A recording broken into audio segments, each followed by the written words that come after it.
আসলে ভাই আমি ছেলে এগুলা করার লোক না। ছোটবেলাতে কখনোই বলতে পারবেন না এসব কাদার মধ্যে নামে কাজ করা এসব কিছুই না। এসব তো অনেক দূরে থাক। আমাদের নিজের পুকুরে মাছ ধরতে গেলেও নামতাম না ঠিক মতো, কাদা লাগবে ভয়।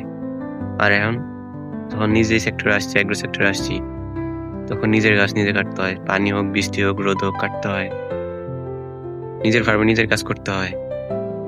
এখন এগুলা আস্তে আস্তে মানা নিতেছি, কারণ এগুলা যেখানে যখন আপনাকে যেই পরিস্থিতি দাঁড় করাবে তখন আপনাকে ওটাই মেনে নিতে হবে।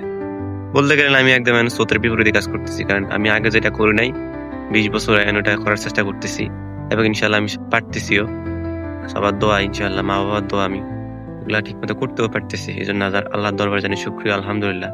বাট সর্বশেষে একটা কথাই, আপনি যখন স্বপ্ন দেখবেন তখন ওই স্বপ্ন আপনাকে ঘুমাইতে দিবে না যে এই কাজগুলো তোমার করতে হবে যত কষ্ট হোক। এই ঘাস কাটতে গেলে পায়ের মধ্যে অনেক পোকা কামড় দেয়, অনেক কিছু ধরে, অনেক যোগ থাকে। এগুলো আগে তো মানে একদম এগুলোর কাছাকাছি আগে আসতাম না, ভয়। এসব জমির মধ্যে তো জীবনে আসতাম না। কেউ কাটতে গেলে ওনাদের কাছেও যাইতাম না, বাট এখন নিজেরা এগুলা করতে হইতেছে। আসলে যারা চলতে জানে তারা স্রোতের বিপরীত কাজ করতে পারে। আমি যেহেতু এই সেক্টরে আসছি, আমার স্বপ্ন আমি এনতে কিছু একটা করতে পারবো, অন্যদিকে কিছু মুভ করবো না।